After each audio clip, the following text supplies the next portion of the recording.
சுனாமியால் பாதிக்கப்பட்ட பகுதிகளை bill Clinton சுற்றி பார்த்தார். ஏயா கிளின்டனாவது யாரு தெரியுமா உனக்கு? கிளின்டன் யாரு? கிளிச்சோசியம் பாக்குறவரா? கிளிச்சோசியம் பாக்குறாரா? கிளின்டன் யா? யோ, அவருக்கு எனக்கு பழக்கமே கிடையாதுயா. பழக்கம் இல்லையா? ஏயா அவர் உங்க கூட வந்து பழகுவாரா? அமெரிக்காவோட முன்னாள் ஜனாதிபதியா? அதெல்லாம் தெரியாதுயா எனக்கு.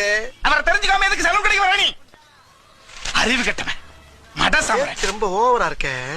சதாம் ஹுசைனை தூக்கில் போட்டது சரியா தவறா? ஏண்டா ஹுசைன் யாருன்னு உனக்கு தெரியுமா? தெரியுமே, அந்த கறிக்கடை ஜாகிர் ஹுசைன் தானே? கறிக்கடை ஹுசைனா? ஏண்டா ஈராக்கோட முன்னாள் அதிபரா? தெரியாதியா, அதுக்கு ஏன் கொதிக்கிற?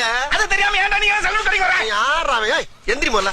என்னடா என்ன? ஆமா, இவ்வளவு பேசுறீல்ல, உனக்கு அந்த முனியாண்டி தெரியுமா? ஏண்டா நான் கேட்ட அத்தனை வழி உனக்கு தெரியல. முனியாண்டிய பத்தி நான் என்ன தெரிஞ்சுக்கணும்? முனியாண்டிய தெரியுமா தெரியாதா? அப்படி என்னடா அவன் சாதனை பண்ணிட்டான்?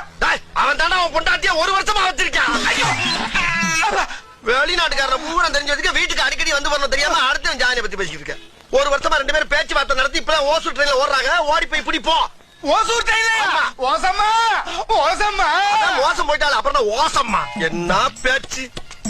ஏன்னு அவன் பொண்டாட்டி முனியாண்டி தான் வச்சிருந்தான்னு உங்களுக்கு எப்படி தெரியும்? உன் பொண்டாட்டி வச்சிருக்க ஆரம்பம் தான் சொன்னா. அப்ப என் பொண்டாட்டி